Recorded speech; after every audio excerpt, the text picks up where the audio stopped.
Hello and good afternoon, and welcome to the 4 o'clock 10-minute documentary. Today's focus is on racism and how it affects the grassroots level. This level of football has the least amount of coverage, but through recent years Kick It Out's campaign has been heavily involved in this level. Kick It Out as a whole has increased the level of reporting of incidences within the last 4 years. In 2015 and 16 annual reports stated that 402 reported incidences all year, and 220 of those, 54% of those reports, were racially motivated. This documentary is going to look to answer these problems in the level through members of the grassroots. The main focus for Kick It Out seems to be education. This was echoed by Kick It Out's education manager and England winger's father, Troy Townsend. I don't think we put enough emphasis on education and the impact that it has on young people nowadays. I always say to the young people that I'm working with that the game's evolved from when I was playing many moons ago, unfortunately, and I think players have to be more aware of the kind of aspects of discrimination that there are out there. They have to be aware of the procedures of how to report discrimination, and they have to be aware of the impact as well. I think far too often we have young people who like to use the term banter, and I think in banter you can find that some of it can be quite harmful or hurtful and derogatory. So I think the impact of the work that we do is just trying to educate and bring a better all-rounded individual into the game of football. The Kick It Out campaign has been focusing on this in the recent annual report, where the charity involved 9 universities and supported 369 members of the UK Youth Parliament with the Don't Hate, Educate campaign. And Zondi Chunga, current Petersfield Town FC player, believes will help the grassroots level. Yes, at the end of the day, I think the responsibility lies upon the parents of everyone that participates in this, or the carers of the people that participate in this. They should make them aware of obviously the responsibilities they have to treat others as they would like to be treated themselves. And I think obviously it just starts at home. I think personally it starts at home. It starts on whoever cares for you, and obviously if that awareness comes out, then everyone obviously feels safe to being facilities like this, because sometimes stuff like this can obviously hinder people from coming to facilities because obviously they're scared of being offended again or stuff like that. So I think it just starts with just people being taught at home. Andros Townsend's father experienced racism in the grassroots level back in 2015 with his under-17 squad Redbridge in a game against AFC Hornchurch, where allegedly his team was subjected to racist chants from the opposing team's fans, and this saddened him. My team was racially abused by parents of the opposition, and they were racially abused. The players they articulated what happened on the day well. It's a really sad experience to have to drag the players off the pitch and to listen to some of the stuff that the parents were saying to them. Ultimately, we didn't win the case. And sometimes, you feel like a victim by being a victim, and you feel victimized. The abuse seems to be something that is very common in this level of football, because both Chunga and Brown also experienced some level of racism at this level. And the player obviously said it wasn't racist, but what I heard was what I heard. The player said a black something to me after I tackled him. The referee asked me if I wanted to take it any further. And at that time, I didn't want to, because I thought it was a bit of a fuss. But probably looking back at it, I probably should have, because obviously these sort of things shouldn't be tolerated. I've currently experienced it a few times myself, on a few occasions, where people have used phrases such as monkey and other rude words as well, which I can't currently state on the camera. It kind of made me feel as if I was being discriminated, especially at Southampton as well. The local goals, you've got various people from different cultures and backgrounds.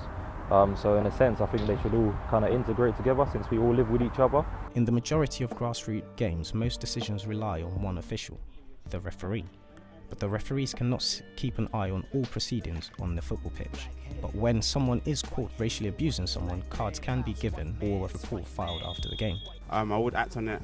I would obviously give the player a red card, and he would be removed from the game or facility. Despite this, Townsend believes that some referees are not honest enough to their governing bodies and lie to avoid paperwork. Sometimes I think it's difficult for referees. One referee trying to see an incident all around him at Grassroots with no linesman can be very difficult, but sometimes I think referees don't want to be involved in the kind of incidents that are happening because of all the paperwork that's involved. I hold no bars. I think some referees are lying towards their county FAs rather than what happens on the football pitch. And again, in my particular case, I feel that the referee in that case, because he was well known to the county FA and well known to the league, was not interested in my club and the kind of views that we had on that day. And as far as I'm concerned, he lied during our hearing. And if that happens to me, then that must happen to a number of people up and down the country. The punishment for racial abuse is a minimum of 5-game ban alongside a fine. But is this level of punishment enough, and is it helping? Full stop, it's not good enough. We need to stop people from playing football because they're not coming to play football if they're going to be racially abusing someone. And the professional level of the game, it's not good enough, and in the grassroots level of the game, it's not good enough. So football needs to take a long, hard look at itself and decide whether it wants that kind of person actively involved in its game. I don't think they should be, unless they have the kind of education that is required to bring them back into the level of football. Football could always do more on that, but when you see FIFA and when you see UEFA giving out paltry fines, then you can understand why it happens at this level as well. I think if anyone does sort of use that word, it should kind of be reported. In that case, they should sort of be banned from wherever the societies are, such as goals. So wherever I've experienced it in goals, in a circumstance where I should report it, obviously to a member of staff there, where they should currently deal with the situation, obviously result in a possible dismissal or ban from the local goals community as well. And in terms of playing outside on a Sunday league as well, I think people like that should be kicked out. A good punishment would be to ban them, whether it will be for foreseeable future or be for the rest of the league. So obviously they would learn that racism isn't right. The majority of cases allegedly are judged by a panel of white men, which does not share a fair reflection on the diverse game. Kick It Out have been campaigning for years on social inclusion. Last year they formed a group named Aspire, a group designated to inclusion.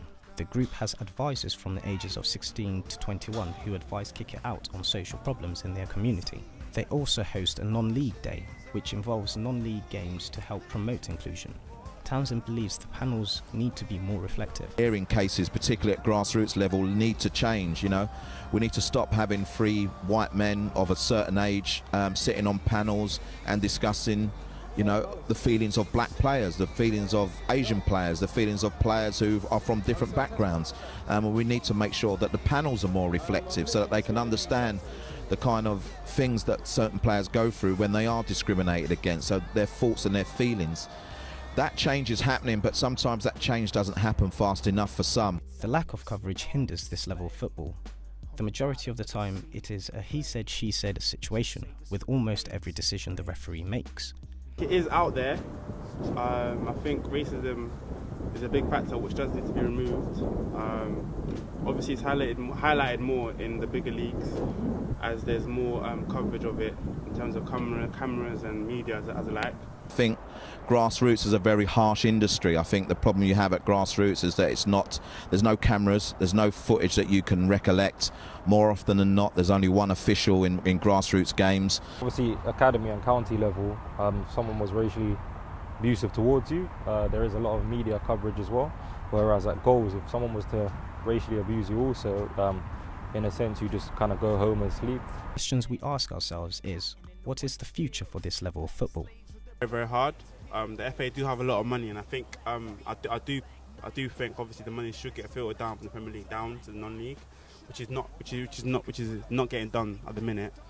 But I think just the way it is the way it is. And I still think at the moment, unfortunately, up and down the country, we still have far too many young people playing the game with fear that something may happen to them, and we need to eradicate that from our game. And if it means stopping parents from attending, if it means banning people from grassroots pitches, then we have to take the highest action possible to us.